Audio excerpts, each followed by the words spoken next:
that thing so beautiful. She just hit my heart, oh.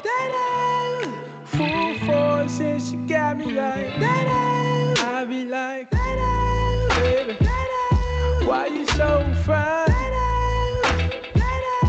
Gotta make you mine. So hard to find. Baby, like, oh, how'd you do the thing? The way that you do it, and she ain't even show nothing. She be walking around so confident, so heaven sent. I think she was meant to knock 'em dead. Like, girl, you so fine.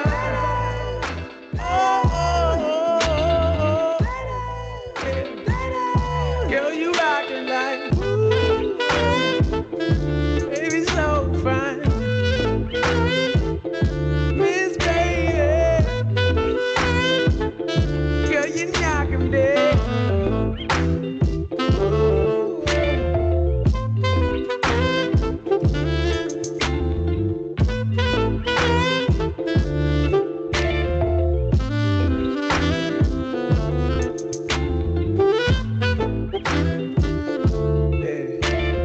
She was so sublime, super. Welcome everyone to Black Heritage Month, Labor of Love, our closing fireside chat. Um, you are all invited to go to BHM and hear a message from our Chief Diversity and Inclusion Officer. And she talks about labor of love and what it means. Today, we will be discussing why putting yourself first is crucial and the hidden cost of chronic stress. This morning, we have Kyria Jasper, who is an amazing NIA member and a member of the business HR team, who will be sitting with our guest. Kyria, welcome. Thank you, Joe. Good morning, good afternoon, good evening, wherever you are. Welcome to our fireside chat. As Joe said, we're joined by Lisa A. Smith, who's a phenomenal person that we're going to be able to hear a lot of insightful information. So get your pens and papers ready to take some notes and capture all of the great nuggets that she'll be sharing. Before we get started into the discussion, I'd like to share some information about Lisa A. Smith. She's been a coach in the health, business, and personal development space for a decade. Lisa specializes in assisting individuals with achieving optimal health by eliminating chronic stress, chronic lifestyle disease, and destroying limiting beliefs to live a life of radical obedience. She holds a bachelor degree in psychology and an MBA.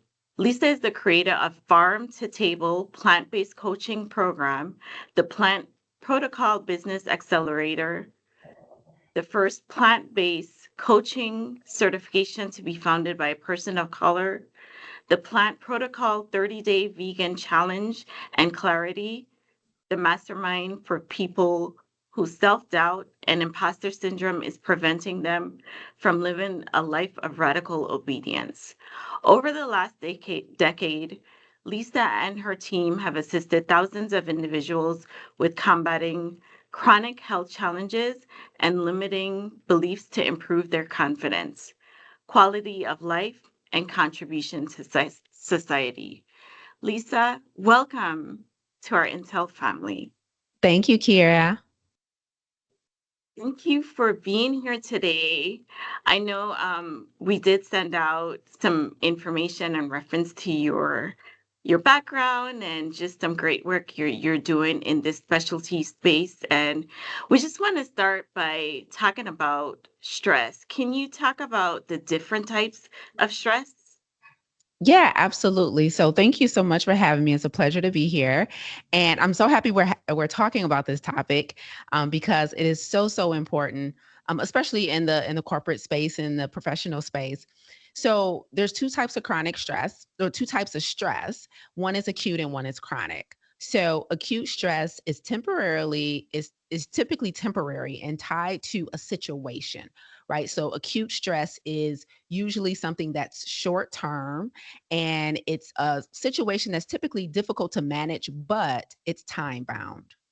Whereas chronic stress, which is the type of stress we'll be focused on mostly today, is long term, it's typically overwhelming, and there is not an obvious exit strategy in sight or end in sight. And so it is chronic stress that becomes a danger to our health, both physically, mentally, and emotionally, long term over time. So chronic stress is the stress that kills, and that's underlies over 90% of lifestyle disease. I think it's good that you're defining it because we sometimes confuse the two and we don't realize that there are long-term impacts to our minds and our bodies, and we carry it and think, oh, it's just part of life, but that chronic stress is really something to watch out for and try to eliminate. So I'm glad that you're here to help us focus on that. Yeah, yeah, for sure. It's absolutely necessary. We need to have more conversations like this. Yes.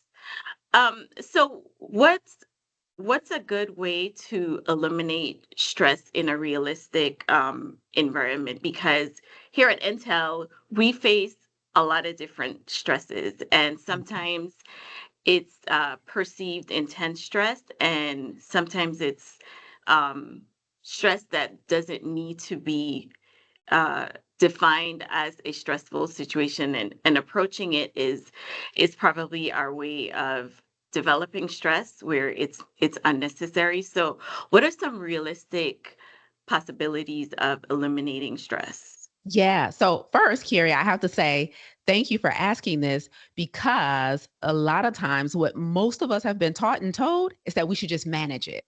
Right. And so I propose that we should be working to eliminate something that's killing us slowly. Right. You can manage hypertension and high cholesterol, but why would you if it's reversible? You can manage obesity, but why would you if it's reversible? So I feel the same way about chronic stress. Right. None of us are going to live completely stress free lives, but all of our stress should ideally be acute and not chronic. And so, elimination of chronic stress is a little more challenging than just managing it. And so, there are three potential solutions to eliminating chronic stress, and I'll go through them very quickly. First thing we need to eliminate chronic stress is an exit strategy. So, while the things that we've been taught, like self care days and massages and breathing techniques and meditation and yoga and time off, is great, but that's how we manage acute stress, but it's not how we eliminate chronic stress. And so, to eliminate chronic stress, we first need that exit strategy. So, that means putting a little more work and thought into identifying the practical steps that we need to take to get out of a situation. So, if our chronic stress is a relationship in our life with a family member or a romantic partner, or if it's our work, or if it's a family situation, or if it's financial stress, sitting down and looking at the situation, assessing it, and coming up with a plan, a step by step plan. What needs to happen first, second, third, for us to get out of this situation? So, we need an exit strategy. But then here's the next thing we need, which a lot of times when we're in the state of pain and something hurts real bad, all we want to do is be out of pain, right? So the exit strategy becomes obvious. What do I need to do to get out of the situation? However, the next thing that we need that a lot of us don't think about is an enter strategy. So we need exit strategy to get out of pain, but then we also need an enter strategy to get into the circumstance we really want to be in. So if we, think about health, for example, exiting from a disease like type 2 diabetes or obesity is not the same as entering into optimal health. You need a strategy for both. Exiting from a ton of debt is not the same as entering into financial freedom and financial abundance. You need a strategy for both, right? And so the same thing goes for anything in your life that's causing you chronic stress, that long-term detrimental stress. You need an exit strategy versus just management techniques, and you need an enter strategy. And here's the final one, Kiera. If you're in a circumstance where You're like, Lisa, listen, I'm a caregiver. I hear you, but how am I going to find an exit strategy from taking care of my elder parents, plus being a mom, plus having a full-time job, plus all of these things? Or, I'm a parent of two small children and it's just overwhelming. Like, what's my exit strategy from that? So here's the third strategy some of us may need, right? Which is an engagement strategy. So, one of the most powerful tools that I've utilized over the past 10 years as a coach that's really helped people who are in overwhelming situations is community. A lot of times we're overwhelmed because we don't have an engagement strategy, i.e., where do we go where we are in community with people who are in similar circumstances that we can lean on to understand how to better manage our circumstance, to get insight, to be heard, to get reprieve. Like, so if you're a caregiver, are you part of a caregiver community where you guys are sharing resources, where you have a space where you can, let the weight off sometimes, let your hair down sometimes? What's your engagement strategy? A lot of times we're overwhelmed because we feel like it's just us. It's only me. My situation is so unique that there's no way to get out of it. I just have to suffer. So we need an exit strategy. We need an enter strategy. And in some cases, we simply need an engagement strategy.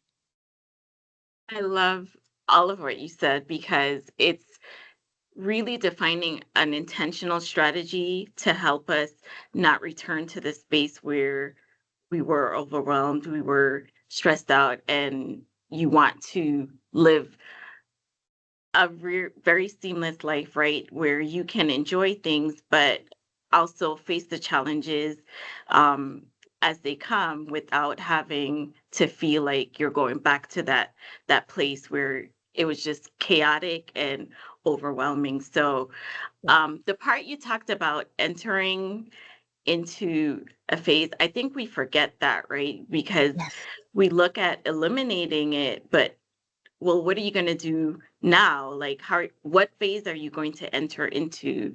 And how do you stay there? And most likely it's away from where you were. So the path that you're suggesting is something I think can be adopted at work and outside of work. And it helps us to define that balance in our life. So thank you for Oh, yeah. sharing that. Oh, my pleasure. Working as a coach for so many years, and I'm sure many people watching can relate to this. Like, if we've ever been on a health journey, for example, and we lose weight, but we know the hardest part of losing weight is keeping it off. And so for me personally, Kiara, like many years ago, I lost over 60 pounds, right? And this was before I was plant-based. And so my strategy for losing the weight was, I got a personal trainer. I was at the gym multiple times a week with her. I changed my eating to the best of my knowledge because she wasn't really helping me with nutrition, just the fitness part. And, so I had to do the things I knew to do and it worked. And I lost 65 pounds. However, entering into optimal health where I don't gain the weight back and I can stay at a healthy weight and a body that I'm confident in, I then had to adopt a whole food plant-based diet. That's what works for me. But then also keeping the weight off, my enter strategy was also living a life of purpose, right? So part of a lot of for a lot of us, our weight is emotional weight. And a lot of it, in my experience as a coach, has come from us being unfulfilled in certain areas of our life. So no matter how much we know to do right, like go to the gym, drink water, eat fruits and vegetables, all of those things, sometimes if we haven't tackled another area in our life, like our unfulfillment in a career or in a relationship or something else, it's very hard to stay on task with the gym and the vegetables and the water because we become emotional eaters. We're sad, we're lonely, we're grieving, whatever it is. And so my enter strategy to maintaining a healthy weight was partly what I did in the kitchen, but also partly what I did outside of the kitchen, which is I quit my 9 to 5 and I, decided to take a chance on myself. And that really helped me stay on task because now I was being fulfilled in other areas and food wasn't a crutch, right? So yes, that enter strategy is so important, not just the exit strategy, because we'll find ourselves right back to where we came from. Yeah. Yeah. Thank you for that. Yeah. So let's go into chronic stress a little bit more because I think people have misconceptions around what chronic stress is and the impact So what are the risks of chronic stress? Oh my. Okay. So the risks are so vast. Before I was working as a full-time entrepreneur, I was a social worker for the state of Michigan, and I worked in child welfare. And in child welfare, I was responsible for once the children were taken out of a home that was deemed unsafe, I was responsible for working with the biological family, working with the children, working with the service providers, and working with the court to reunite the child with their biological family, ideally, if the family, maintained court orders. So you can imagine that's so many moving pieces, and there's a lot. And then at that time, when I was working in child welfare, like the caseloads were off the charts.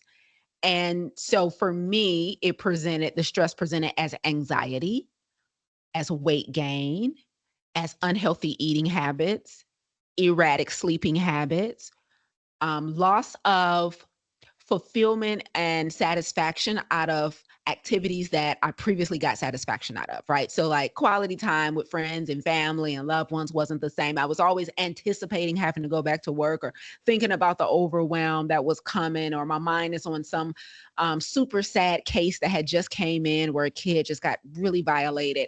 And so it was a lot. And so that's usually the most common um, ways that chronic stress shows up for a lot of people. It's the eating, the sleeping, the weight gain or the weight loss, mild depression, low mood. But then if it's really chronic, meaning long term, then we really start seeing things set in like high blood pressure, high cholesterol, heart disease.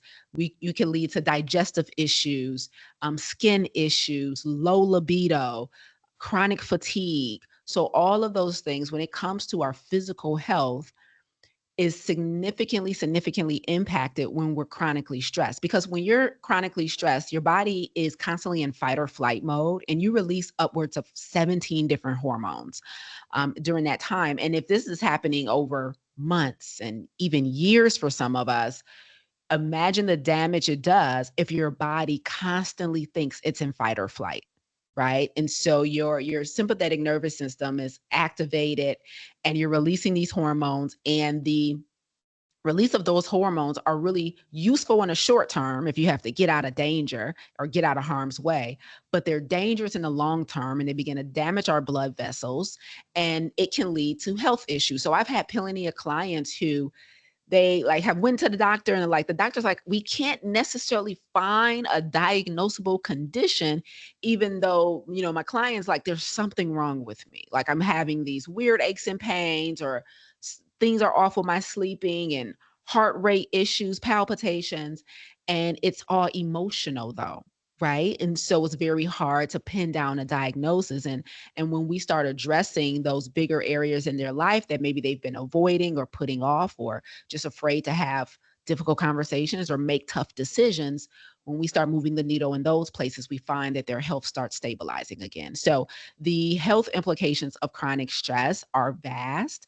And again, chronic stress kills. So I just it's hard to understate how, you know, dangerous it is to not do the tougher work of coming up with the exit strategy, coming up with the enter strategy, or coming up with the engagement strategy versus simply just trying to manage this circumstance. Like deep exploration and acknowledgement, and really applying that strategy, and then reflecting so you don't repeat the cycle, right? Yep. To help you move forward. And you talked about just I perceive these things to be like invisible impacts, right? The emotional stuff, going to the doctor and the doctor not identifying something, but being in touch with your own self is going to help you to know what's off balance. So even though nothing is showing up on record medically, you have to fine tune different things to see what can balance out in your life, it sounds like. Oh, absolutely. Absolutely. There can definitely be some invisible things. And then it also impacts us outside of the physical realm, right? So when you look at emotional, and then I would say the three major areas outside of just your physical health too, Kiera, are it impacts your confidence, being overwhelmed all the time with elevated levels of stress hormones. It impacts your quality of life. So, again, like I mentioned earlier, maybe experiences that used to bring you a lot of joy and really fulfillment, you're just noticing that you're just getting less satisfaction out of things. Or you're trying to, you want to be on vacation, or you want to enjoy a night out or whatever it is, but in the back of your mind you have this thing that is, taking over, taking up mental real estate and causing you overwhelm. You're ruminating on things, so it impacts your quality of life because it impacts your ability to be fully present, right? And so we're constantly in the future, or we're either rehearsing the future or reviewing the past, but we can't be fully present. And then the third thing I think that's impacted outside of physical health is, and this is a big one for me, your contribution to society, Mm. right? So you mentioned during my BioCare where I really believe and teach this concept of radical obedience, which is doing what you're called to do despite the presence of fear and uncertainty. And living a life of radical obedience is really fulfilling, but it can be really scary because it requires more faith than hard work. But if we're chronically stressed and we have these situations and circumstances in our life that are really taking a heavy physical and emotional and mental toll on us, it's very hard to be obedient to what you feel called to do. And no matter what area that's in, it's very hard to feel like you're really making a significant contribution to society and whatever your gifts or talents are, because you are naturally overwhelmed and your nervous system is chronically overactive, right? So it's hard. Like I'm writing a book right now, but in order to do that effectively, I have to have a healthy nervous system. I have to be at a place of calm and peace. I can't be hyperactive. I can't be sleep deprived. I can't be jacked up on caffeine and fake energy drinks and putting all these chemicals in my system. I need my mind to be sharp. I need recall. I can't eat sugar and write a good book. I can't risk the damage that it does to our cognitive performance. And so there's things that are truly compromised if you are not at a healthy place and with your relationship to stress. Yeah, that's definitely important. And that leads me to the idea of self prioritization. I think sometimes we often think, okay, well, let me handle this situation, even at work. I need to focus on my project, I need to get things done, and then I have my outside duties. But yeah, where do you stand in that prioritization within your day? Where are you taking care of yourself? So, why is that so hard to do and incorporate ourselves into that list of things within our daily tasks? Yeah, why is self prioritization so challenging? Okay. So a couple years ago, I wanted to work from somewhere else. And so I decided to go over to Switzerland for a couple of weeks, right? So I went to Switzerland, and while I was in Switzerland, I wanted to check out one of these scenic train rides that are supposed to be super dope, right? Like these scenic train rides, long term, you go through the mountains, you go through the, Swiss Alps, all of these things, right? So I looked up what was the like most beautiful scenic train ride in the world, and this one in Switzerland came up, and it's called the Bernina Express. And so I bought a ticket to the Bernina Express, and I had to take a train to get to that train. So the city I was staying in Switzerland, there was no like Bernina Express station or stop. So I had to take one train to get to another train. So I took the first train here, and I realized had been feeling it a little bit before Switzerland, but I really felt it on this first train. I was like, I think I have some issues with motion sickness, right? So I'm on the first train and I'm like, now wait a minute. I'm feeling a little woozy, a little dizzy, and on this first train, I was like, how am I going to enjoy the Bernina Express if I'm having like some motion sickness on this first train? So when I got to the train station where I was going to do my transfer over to the Bernina Express, I decided to walk around the train station because I'm a train station junkie. I just think they're so beautiful. And so I'm walking around the train station and I see a pharmacy and I go into the pharmacy and I'm like, I need something for motion sickness, right? And I was like, but here's the deal. I'm also like really big on health, really, really particular about what I put into my body. So I was like, here's the deal, pharmacist. I don't want anything that I have to ingest, right? I don't want a pill. I don't want. So is there anything that you have that's like maybe a tool that I can wear that would help with motion sickness? So I don't know if you can see this, Kira, but they gave me this band that goes around my wrist, right? And it has this little thing here that's supposed to be like a pressure point on your wrist, whatever. Now, you know, I'm like, I'll take it, right? Because I got this beautiful train ride planned and I am like dead set on having a great experience. Like, I do not want to feel sick on this train ride. So they gave me this band and I put it on my wrist and they're like, that'll help with motion sickness. And guess what? It did. Nice. But it worked because I believed it would. Now, I'm not saying that's not scientifically some stuff that maybe got like an acupuncture twist or something cool. I'm sure it does, right? But soon as I put it on and I got on the Bernina Express, I felt fine the entire beautiful train ride. And I told y'all that long drawn out story to say this. Usually the primary reason we don't prioritize ourselves is because there's a belief that we have that's telling us a story about why it's not safe to. Every change that we want to make starts with belief. Here's the facts.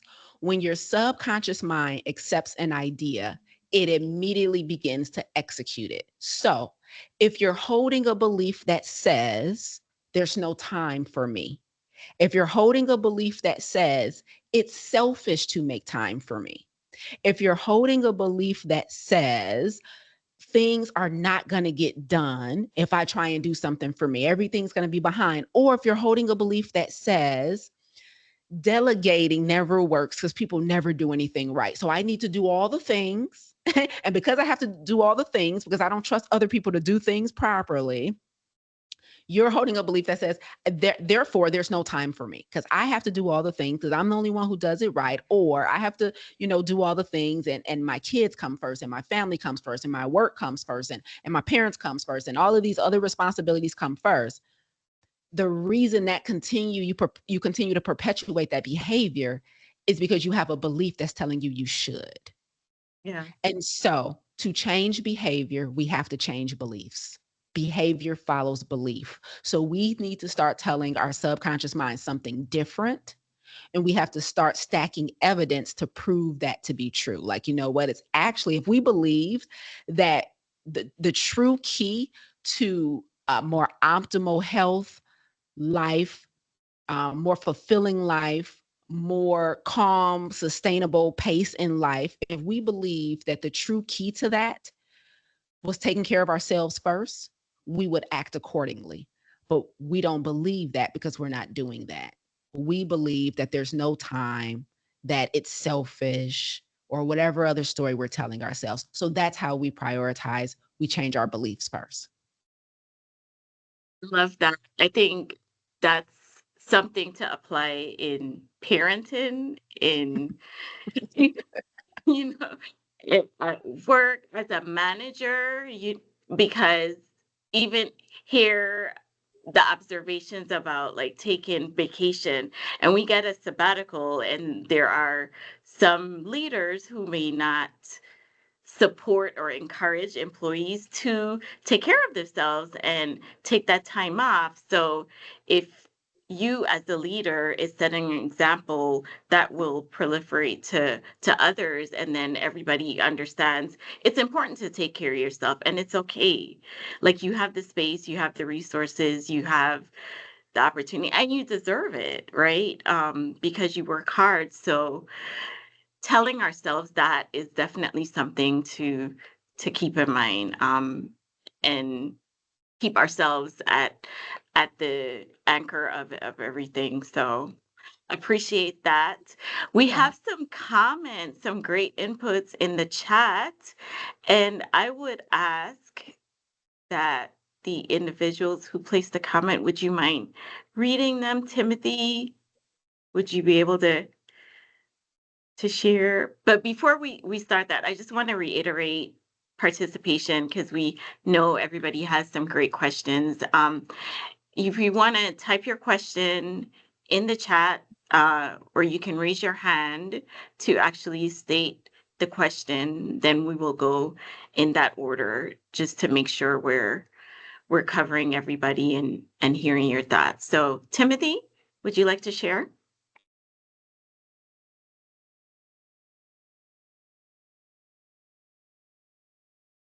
Oh, oh, he Okay, can't sorry, unmute. sorry, Oh, sorry, there you sorry. are. Okay, so and yes, and my camera is not on, so that's okay. So That's okay. first, thank you very much. I posted there. I called you Mrs. Smith. This is just out of respect. Um, I understand what you're saying about the exit strategy, Mhm. but sometimes, and I don't know about the 77 people that are here, that is not me. Sometimes that would mean probably resigning from Intel. I mean, stress here and the speed that we are moving every single day, how we need to catch up to our competition, and being sincere. And I know this is a forbidden topic. If we put on top of that what is going on in the U.S. with executive orders and things like that, sometimes exit strategy would be probably just resigning from Intel, and not all of us can take that chance. So Mhm. probably we would move from the exit strategy to the possibility of managing stress. And I know you're the expert. I'm not trying to be the expert, but are there specific tools that you can provide us to manage that stress? Because at least in my case, I cannot say my exit strategy is going to be leaving Intel, or probably I'm taking it to the extreme, and you have other possibilities of exit strategies that is different from what I'm sharing with you. Yeah. Thank you very much. Oh, thank you. Thank you for your comment and question. So you're right that you're saying, at the pace we're moving at and the workload, right? For some of us, the exit strategy could be resigning, but that's not realistic. And I'm not suggesting that's the only way to get out of a stressful work situation, not just leaving the company. It's one way, but it's not the only way, right? However, I'll remind you that the third option I said was the engagement strategy. So, like I mentioned, if you're in a circumstance that, okay, I can't technically completely disconnect from this circumstance right now, i.e., really, really busy, hectic work, right? The third option was engagement strategy, which is things like this, right? So, how can I get into a space with individuals who are experiencing something very similar as me, right? So your coworkers, your colleagues are on right now. I'm imagining many people share your sentiment of things are overwhelmed right now. There's a lot of going on in the company. There's a lot going on in the world, as you mentioned. But now what, the team here has done is put together a wonderful event to talk about ways that we can combat this. So this is what we call an engagement strategy. We're here. So remind you, I said one of the things that Kira asked me was about prioritizing ourselves. So what are you doing before you go into the chaos every day in the morning, right? What are you doing to make sure your mind, your body is at a place of homeostasis, a place of peace? And most importantly, what stories are you telling yourself before you go into the fast-paced situation? And this is why an engagement strategy is so important. We're getting into spaces with people in similar circumstances and we're swapping solutions. So we're not here to do like negative, toxic water cooler talk and just complaining. I'm saying, I can almost guarantee you, although things are really busy and overwhelming and you're trying to stay competitive and all the wonderful things you named, everybody is not stressed out. They're not. And this is why an engagement strategy is so important. Instead of thinking like everybody's miserable, we just got to put our heads down and push through and just take the damage that is doing to our nervous system and take the damage that is doing to our family and our personal life. That's not true.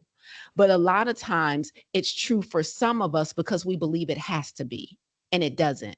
Just because you're going into a chaotic or busy or fast moving, fast paced situation, it doesn't mean you have to be stressed out and overwhelmed in the midst of it. You can only do what you can do. So, how can we optimize our body and our minds before we step foot into the office or before we turn, the meeting on? Okay, first things first, guys. We gotta eliminate excitotoxins out of our diet, for example. So let's get rid of all of the high amount of caffeine or fake energy drinks and all of that stuff that's going to cause us to be amped up and our heart to race fast and we can't think clearly. Let's make sure we're optimizing our sleep at night to the best of our ability. Let's make sure we actually have a routine for movement so that we can calm the body and the nervous system. Do we have a mindfulness practice where we're feeding our subconscious thoughts about what we want our life to be so that our subconscious will then get to work to make it come true? Like, there's things that you can do before you get into the midst of the chaos, right? But then there's also different beliefs that you can start embedding into your subconscious so that your reality is different.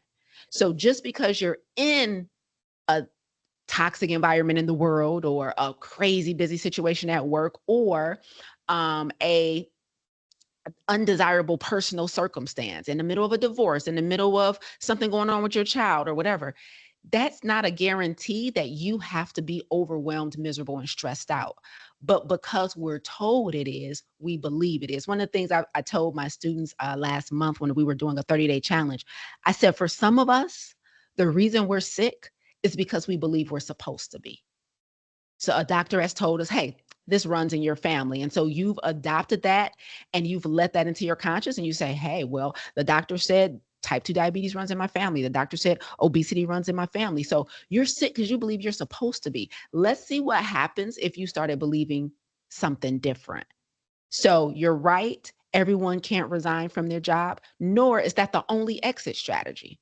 Right? It's engaging in events like this, going to the organizers, saying, hey, we need more tools and strategies like this. Then after leaving here, how can we come together and say, okay, how are we going to do how can we eat better collectively? How can we get all this caffeine and sugar out the break room so our minds aren't overactive and we all can have more clear minds, clarity of mind, get rid of the brain fog? Like, what can we do collectively to navigate these crazy waters together? So there is a way, because I can guarantee you everybody ain't stressed out despite how busy it is. Thank you very much. Really appreciate it. You're welcome. Thank you, Timothy. We have another question. Anna, would you like to come off mute? Yes, two things. First of all, I did put into the chat, based on what you were telling us, you have to fill your cup first before you can fill the cups of others, because you cannot fill their cups with your own empty cup. Okay. But then I had a question also. So let me read that for you. If you're part of that community, you're a part of that engagement process, and you see someone who is overwhelmed, but they seem to want to wallow in their misery. That's where they've been. They're hip deep, waist deep in that wallowing. What is your recommendation to respond to their unhealthy lethargy to stay in that situation? How can you first of all get them to snap out of it, honey, and get them to see what those three steps are: the exit, the enter, and then the engagement, because to them they feel like their only way is to just suck it up and deal with it and not make any changes. Okay. So I'll give you two answers. The first is it our responsibility to be responsible for them? Like, the first question will be, what's the relationship to the person, right? You want to help them, but do you have to? Like, is it somebody close to you? Is it friends or family? Is it, a staff member or a team member and it's affecting other people? Like, because if somebody desires to wallow, that's the beginning and end of it, right? So I'll tell you this. I have something that I created a couple years ago called the trifecta of transformation. And all that is three things that have to be present for a human to change, okay? And that trifecta of transformation, the first thing that one must have to change their circumstance is a desire to, a desire. So in your example, you said they just seem to want to wallow and kind of stay in a bit of a low place. If they have no desire to be anywhere else, there's not much we can do on the outside. The second thing that someone must have in order to change is a willingness. Desire and willingness are not the same thing, right? You can desire to be a millionaire, but are you willing to do the work it takes to get there, right? So desire first, willingness second, and one can only have willingness once they have been told and exposed to what it really takes. One can't just say they're willing to do the work without understanding what all the work is. So this person, do they have a desire to feel better and entertain other options? Next, do they have the willingness to do what it takes to get there? And the third thing is capability, right? They're willing to do the work. Now, do they have the knowledge, skills, and ability to actually get it done? If not, they'll probably need external help. They'll need to have to attach themselves to a resource that's going to help them get there. So we must have desire, we must have willingness, and we must have capability. And we can just assess that really quickly through conversation, through a series of simple conversational questions, right? You don't have to give anybody the third degree or turn into a therapist. But it's really about assessing those things. So they have to have that. And from there, we can invite them into, things we've done and been successful to get out of a place where maybe we were once where they were. So that will be my answer. I hope it was helpful. She said beautiful. Thank you. Of course. Thank you, Anna.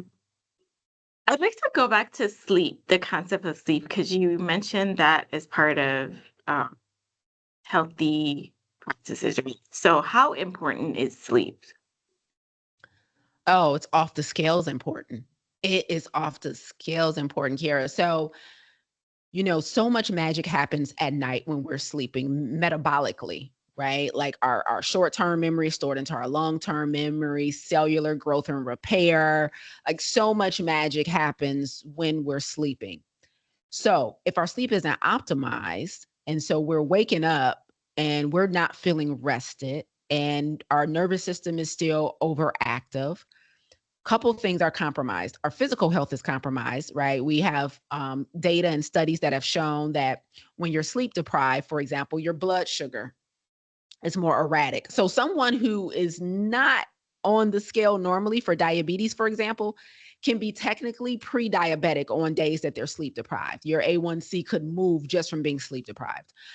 So also though, and this is a really big one, when we're sleep deprived, our decision-making is compromised because our intelligence is compromised from sleep deprivation.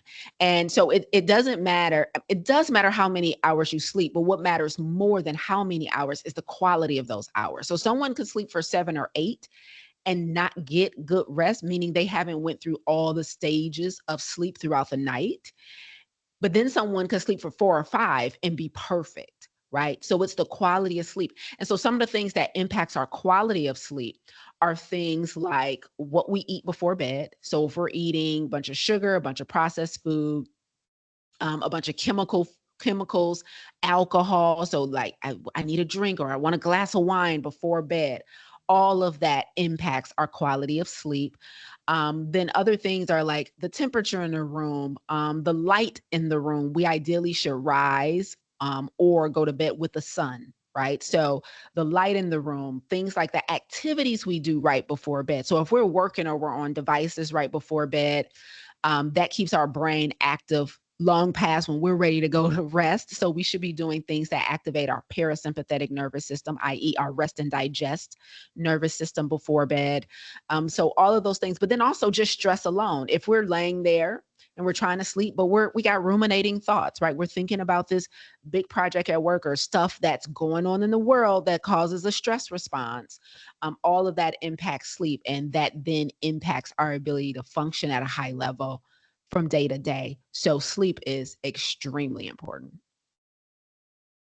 Agreed. I think we just have to find ways to get into a routine where we do prioritize that and make it part of our self-prioritization goals. Yes. So thank you for sharing that. Yeah. Is there anybody else who would like to share comments, thoughts, questions? You can raise your hand and we will unmute you. I know people aren't shy. This is Intel. Rohini. Um, I'm loving this conversation, by the way, so thank you very much. And I kind of have two questions, but I know the rules are one question at a time. So if no one else raises their hand, I might ask two. But I wanted to know if you can repeat what radical obedience is. I loved it when I heard it, but I didn't get to write it down. Yeah, absolutely, Rohini. So radical obedience, I define as doing what you're called to do despite the presence of fear and uncertainty. Yeah, that's tough. That's a lot of yeah, that's just some fearlessness. Um, and but I love it. I love it. And one other question, you mentioned about there was a 30-day challenge that you're recently doing with some folks. Is that something that you can share with us? Something that maybe that we can put into place? Maybe we can take on a challenge ourselves to try to better the way that we're managing our stress. Yeah. So you want to know about kind of the working pieces of our 30-day challenge? Is Yeah. that okay? Okay. Sure. And then I can also give you a little bit of an extended version of what radical obedience is, because it has 4 characteristic traits, and it might be even better understood if I break that down too, if we don't have any more questions. But so at twice a year, so I started off in the coaching space, guys, as in the health coaching space specifically. So when I first started coaching back in 2015, it was in the health coaching space. And so in 2016, I started really promoting, teaching, and creating courses around plant-based living.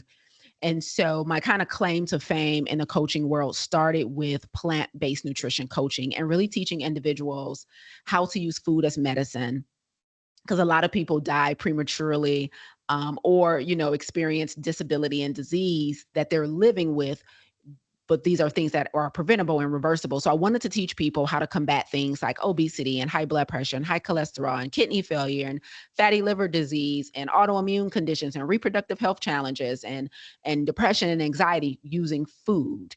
And so twice a year, we do a 30-day challenge called the Plant Protocol, 30-day plant-based salt, oil, and sugar-free challenge. Y'all heard that right. Salt, oil, and sugar-free. That might be a little scary for a lot of people. But so we're giving up meat, eggs, and dairy, salt, oil, and sugar. Exactly. Okay. I needed at least one emoji on the screen. Okay. And so we do that twice a year. So in January, and then we do a summer version. So we just concluded our January 2025 challenge, Rohini, and it was so much fun. You got to make it a fun experience if you're asking people to give up meat, eggs, dairy, salt, oil, and sugar, right? So it's a fine time. And the point of it, though, is to introduce people to what the most optimal version of themselves would look and feel like if they got really inflammatory things out of their diet, if they got animal hormones out of their diet, if they got sugar and all of these excitotoxins out of their diet, excess fat, saturated fat specifically, right? We need healthy fats to live, but saturated fat out of their diet. And so what happens typically during our 30-day challenges is, people are dropping weight, sleeping better, medications. Like we have people get off of medications, which was even surprising to me. We're used to them just reduction. But I mean, some people are like, my doctor has removed me from this because the blood pressure has stabilized so well, or the cholesterol has stabilized so well, I don't need the statin anymore. And so what it does, though, the biggest thing outside of the physical health is that people are now more rested because they're sleeping better. And then the mental clarity. Oh my goodness. Most people walk around in a state of brain fog. They have issues with recall. They have issues with concentration. When we take all of this processed food, junk food out of their diets, and they're really feeding their body the fruits, the vegetables, the whole grains, the nuts, the seeds, that helps them to thrive, the mental clarity, the cognitive performance, the executive functioning just shoots through the roof, Rohini. So my invitation to you guys, for somebody who wants to take a stab at something like this, like, we're not doing our next challenge to July. You guys are super all invited. Of course, it's a free challenge. But your diet will make such a huge difference in your ability to navigate what you have labeled as stressful. Because I have to say what I said earlier again to the gentleman who asked the question. There is somebody who is in your exact same circumstance and they're not stressed out. Just because things are hard or unusual doesn't mean you have to be stressed out. Like, you can do what you can do, and you can let it be that. And you can go home at the end of the day and decide that I'm going to have a good, peaceful dinner with my family. We're going to watch a movie. We're going to take a walk in a park, and I'll go back to that busy place in the morning. So you can decide what you're going to let overwhelm you. You can decide what you're going to allow to take up mental real estate. You get to decide.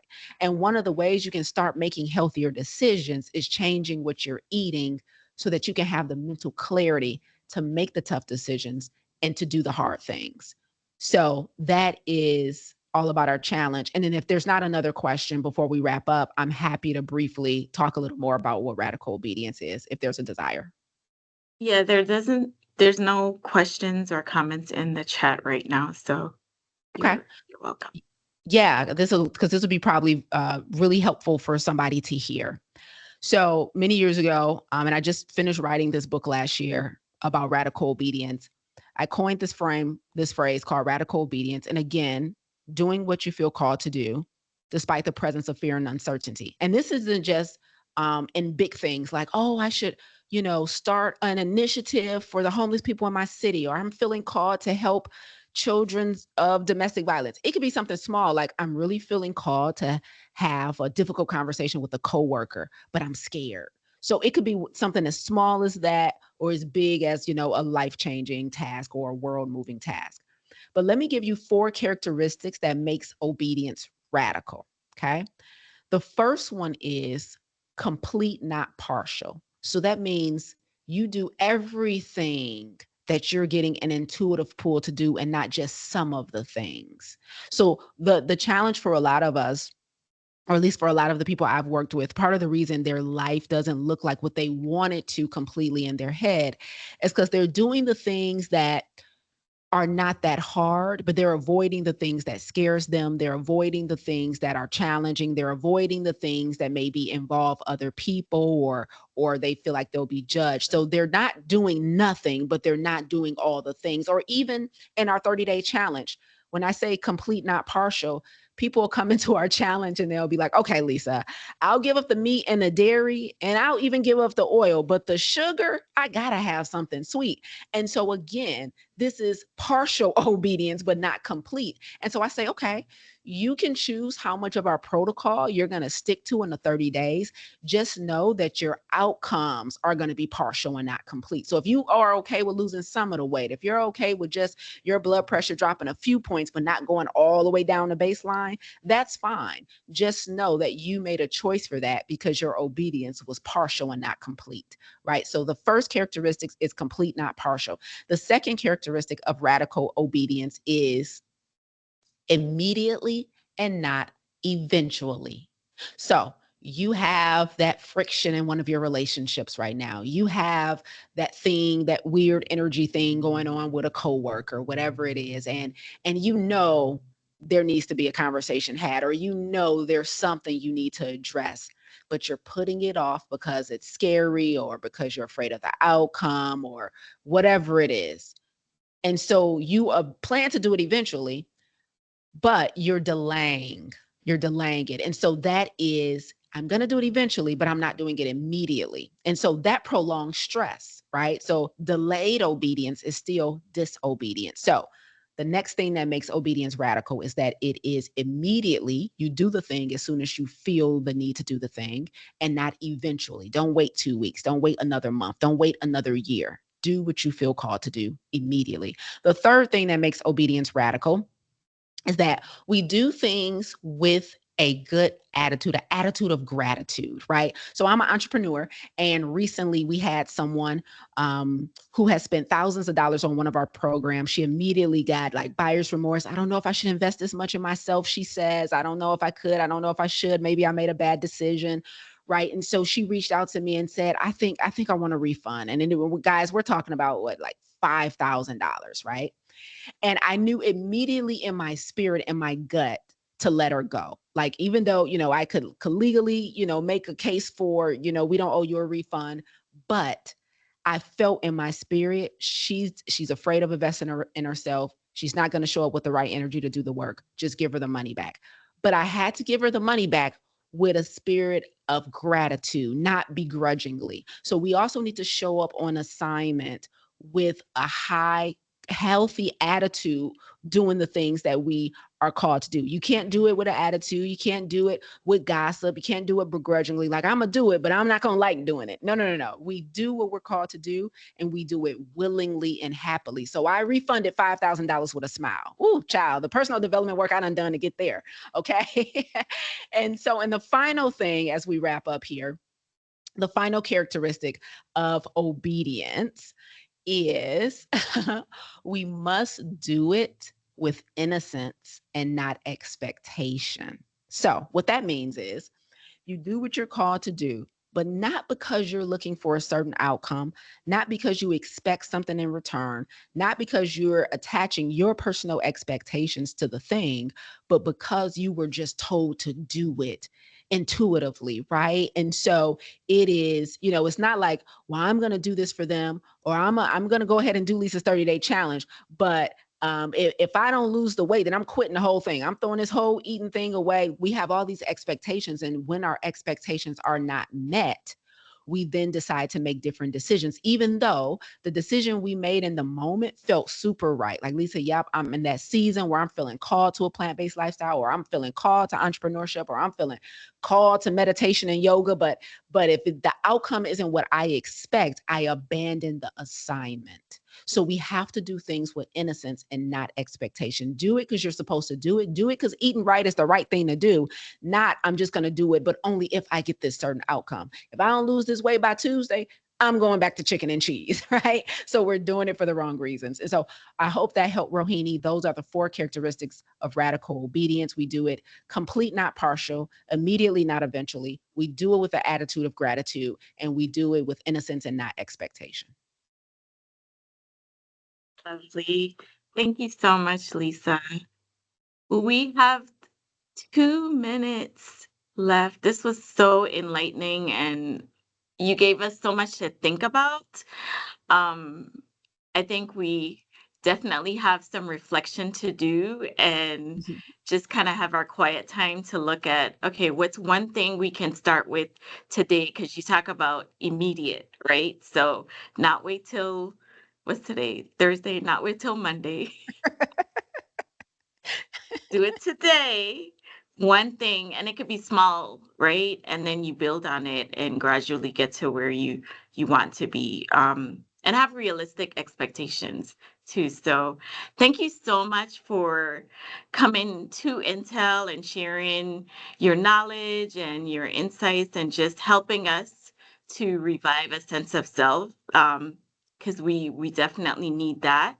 Yes. And celebrating with us in Black Heritage Month. So appreciate your support, and hopefully you can return to Intel and keep us on our toes, and keep us accountable. So thank you. You have a bunch of thank yous and gratitude and appreciation in the comments. So everybody definitely got something out of it today.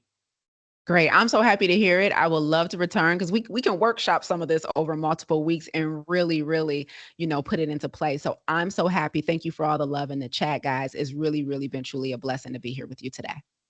Yes.